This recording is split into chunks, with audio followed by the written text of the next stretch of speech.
केवल संगत बताना है और असंगत। संगत हमने बताया था, संगत कब होता है, जिसका कोई ना कोई हल होता है, तो वो संगत होगा। तो संगत के लिए कंडीशन क्या होगा, हमने बताया था अनुपात ज्ञात कर लेना। पहले अनुपात ज्ञात कर लेना। यदि ये अनुपात बराबर ना आए a1 बटा a2 b1 बटा b2 तो संगत होगा, क्योंकि इसके अद्वितीय हल होगा। एक और कंडीशन हमने बताया था, a1 बटा a2 b1 बटा b2 बराबर में c1 बटा c2, तो इसके अनंत हल होंगे। कितने हल होंगे? इस स्थिति में और इस स्थिति में, दोनों स्थिति में संगत हल होगा, संगत हल होगा। लेकिन यदि अनुपात आ जाए a1 बटा a2 बराबर b1 बटा और बराबर में ना हो c1 बटा c2, तो ये रेखाएं समांतर होती हैं। यदि इस प्रकार अनुपात आ जाए तो समांतर होती हैं, और समांतर होंगी तो रेखा उसका क्या होगा, कोई हल नहीं होगा, अर्थात वो असंगत होगा। केवल इस स्थिति में असंगत होगा, बाकी दोनों स्थिति में क्या होने वाला है, संगत होगा। ठीक है, तो पहले अनुपात ज्ञात करना है। तो अनुपात ज्ञात करने के लिए पहले क्या करते हैं, तुलना कराते हैं। तुलना कराते वक्त हमने बताया था, यदि इधर क्या लिखा हो, कोई अंक लिखा हो, तो सबसे पहले इधर लाइए, नहीं लाओगे तब भी तुलना होगा। ठीक है, लेकिन इधर लेकर आओ, आसानी से जो फार्मूला बताएगा उसी के आधार पर ये क्या हो जाएगा, इसका तुलना हो जाएगा। पहले इसको इधर लाइए, ये देखिए प्लस है भाई 5 इधर आएगा, इसको इक्वेशन 1 बनाएंगे। ठीक है, इसको नहीं बनाने वाले, इसको बनाएंगे। ठीक, ये अथवा लगा के लिख लेंगे। और यहां पर भी देखो बराबर में 7 लिखा है, इधर लाओगे, पहला काम इधर ले आना, नहीं लाओगे तब भी तुलना करा लेना, तब भी सही होगा। ठीक है, तो पहले इसकी तुलना किससे कराना है, तो समीकरण 1 व लिखेंगे, 1 व 2 का मानक रैखिक समीकरण, रैखिक समीकरण युग्म a1 x plus b1y plus c1 बराबर 0 तथा a2x plus b2y plus c2 बराबर 0 से क्या कराने पर, तुलना कराने पर। पहला यही काम कर लेना हम लोगों को। ठीक है, तुलना कराने पर। अब तुलना जब कराएंगे तो a1 यहाँ a1 होगा, ये b1 होगा, ये क्या होगा, c1 होगा। मतलब पहले वाले समीकरण में a1 b1 c1 मिल जाएगा। a1 का मान कितना आएगा 3, b1 का मान क्या आएगा 2 और c1 का मान क्या आएगा, देखो ये a1 x का गुणांक a1, y का गुणांक b1 और ये हो जाएगा आपका c1। ऐसे ही यहाँ पर a2 b2 c2 हो जाएगा, a2 b2 c2 यहाँ पर आ जाएगा। a2 का मान 2, b2 का मान -3 आ जाएगा और c2 का मान क्या आ जाएगा -7। अब अनुपात ज्ञात कर लेना है। क्या ज्ञात करना है, अनुपात। ठीक है, अनुपात मतलब a1 बटा a2 ज्ञात करना है, b1 बटा b2 ज्ञात करना है। a1 बटा a2, a1 का मान बताइए 3 और a2 का मान 2, b1 बटा b2 निकालेंगे तो b1 का मान 2 और b2 का मान -3, c1 बटा c2 निकाल लेंगे -5 बटा -7। आप लोग देख रहे होंगे कि ये दोनों अनुपात क्या बराबर हैं, ये दोनों अनुपात बराबर हैं नहीं, क्योंकि यहाँ 3/2 लिखा है, यहाँ 2/-3 लिखा है, तो ये तो बराबर हो ही नहीं सकता है कि नहीं। तो लिखेंगे चूंकि a1 बटे a2 नॉट इक्वल b1 बटे b2, अतः इसके कितने हल हैं, अद्वितीय हल है, और जिसका हल होगा उसका क्या होने वाला है, संगत हल होगा। अतः इसका संगत हल होगा, संगत हल होगा। बस इतना करना। सर्वप्रथम देखो ये समीकरण दिया था आपको, हमने क्या किया, ये प्लस आर था इधर लेकर आए, माइनस हुआ, इक्वेशन 1 बनाए। ये समीकरण अगला दिया था, ये प्लस था इधर लेकर आए, माइनस बनाए। क्योंकि हमें बराबर में 0 लाना है तभी तुलना कराएंगे, क्योंकि हम यहाँ पर वही समीकरण लिखे हैं। और हमने आपको बताया था यदि बराबर में c1 भी लाते तो फिर इस समीकरण का इस समीकरण का तुलना कर सकते थे, यहाँ बराबर लगा के c1 कर दीजिए। ठीक है, लेकिन मत करिए, सीधा ऐसे करके क्या कराइए, यहाँ पर इन दोनों का क्या कराना है, सबसे पहले तुलना कराना है।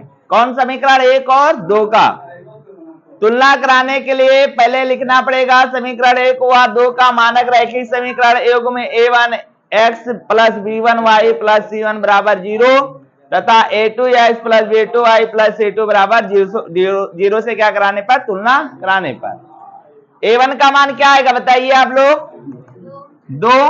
हमने बताया ये a1 हो गया, ये आपका क्या हो गया b1 और ये क्या हो गया c1 हुआ। a2 का मान कितना आएगा, ये 4, ये b2 का मान -6 और c2 का मान -9। अब अनुपात ज्ञात करना है, क्या ज्ञात करेंगे, a1 का मान कितना है 2, a2 का मान 4, 2 1 कम 2, 2 दूना a1 बटे a2, a1 का मान 2 था और a2 का मान 4, 2 1 कम 2, 2 दूना 4, 1 बटा 2 आ गया। b1 का मान कितना -3, b2 का मान माइनस से माइनस कैंसिल, 3 1 कम 3, 3 दूना 1 बटा 2 आएगा। c1 का मान और c2 का मान माइनस से माइनस 8 बटा। अब यहां देखो जरा, ये दोनों अनुपात बराबर है कि नहीं है, मतलब a1 बटा a2 बराबर में b1 बटा, लेकिन क्या c1 वाला बराबर है, क्या c1 बटा c2 बराबर है, तो लिख देंगे नॉट इक्वल c1 बटा c2। अब बताओ भैया ये कैसी रेखाएं हैं, समांतर को प्रदर्शित करता है, ये जो अनुपात आया है ये समांतर को प्रदर्शित करता है और इसका कोई हल होगा, तो कोई हल नहीं होगा, और जिसका कोई हल नहीं होगा वो क्या होगा, असंगत। ठीक है, तो लिख लेंगे अतः इसका असंगत हल होगा, असंगत हल होगा। ठीक है, बताइए। सर्वप्रथम यहां ये समीकरण दिया था और 7 प्लस था, इधर आया माइनस, जरूर कर लेना है आपको। यहां भी प्लस में इधर था, इधर लेकर आए माइनस बना लिए। अब इसके बाद क्या करना है, समीकरण 1 और 2 का क्या करना है, तुलना कराना है। जब तुलना कराएंगे तो a1 का मान ये पूरा आएगा 3 बटा 2, x का गुणांक लेना है 3 बटा 2 और ये फिर y का गुणांक लेना है 5 बटा 3 और फिर c1 का लेना है मान कितना -7, फिर a2 का मान कितना है 9 और ये किसका मान है, b2 का मान क्या है -10 और c2 का मान कितना है -14। अब अनुपात ज्ञात करना है, क्या ज्ञात करना है, अनुपात ज्ञात करेंगे, फिर उसके बाद चेक करेंगे कि क्या होने वाला है, बराबर है कि नहीं है। a1 का मान कितना है 3 बटा 2 और b1 a2 का मान कितना है 9, ये बटे में चला आएगा 9 के साथ, क्योंकि ये आपको पता है ये भाग दिया जाता है, भाग देने पर ये कहाँ आएगा, 9 से भाग करेंगे बटे में आएगा तो 9 दूनी 18 हो जाएगा, ये 3 से कटेगा 3 4 1 बटे कितना आएगा 6। b1 का मान कितना है 5 बटा 3 और b2 का मान -10, ये 3 कहाँ चलाएगा बटे में, 10 तिहाई कितना हो जाएगा 23 -5 23, 1 बटा 6 आएगा, 1 बटा 6 आएगा। और यहाँ c1 का मान -14, c1 का मान -7, c2 का मान -14, माइनस से माइनस 7 1 कम 7, 7 दूना। अब यहां देखो क्या पहले दोनों अनुपात बराबर हैं या ये दोनों अनुपात बराबर हैं, नहीं बराबर है, क्योंकि ये प्लस है ये माइनस है, तो लिखेंगे a1 बटे a2 is not equal b1 बटे b2। बताओ इसका हल होगा कि नहीं होगा, इसका हल होगा ना, अद्वितीय हल होगा। कैसा हल होगा, अद्वितीय, तो मतलब ये हल होगा तो इसका हल कैसा हो जाएगा, संगत। ठीक है, ये 2 समीकरण आपके पास दिया था, पहला ये यहां पर +11 था, इधर लेकर आए -11 हुआ, ये समीकरण दिया था ये माइनस था, इधर लेकर आए प्लस हुआ। पहले इस साइड में कर लेना दोनों को, ठीक है, इधर मत रखना, इधर केवल 0 बनाना है, केवल 0 रखना है, बाकी सबको इधर भेज लेना है। अब क्या कराएंगे, तुलना कराना है, क्या कराना है, तुलना कराएंगे ना। तो तुलना कराने के लिए हमें क्या, तुलना कराने के बाद क्या निकालेंगे, A1 B1 C1 का मान निकालेंगे।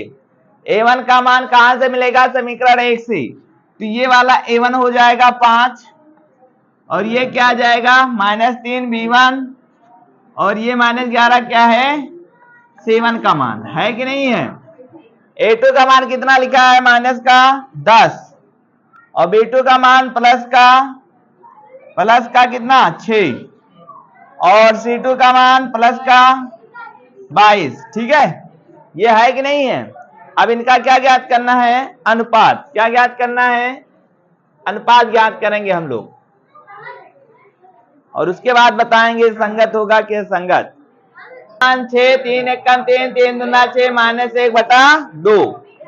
यहां देखिए C1 का मान -11, C2 का मान 22, 11 1 कम 11, 11 दूना -1/। अब देखो भैया यहाँ पर अनुपात A1/A2 बराबर B1 बराबर C1। अतः बताओ जब सभी अनुपात बराबर होंगे अनंत हल होगा। बताओ संगत होगा कि संगत, संगत। तो लिख लेना था संगत हल होगा।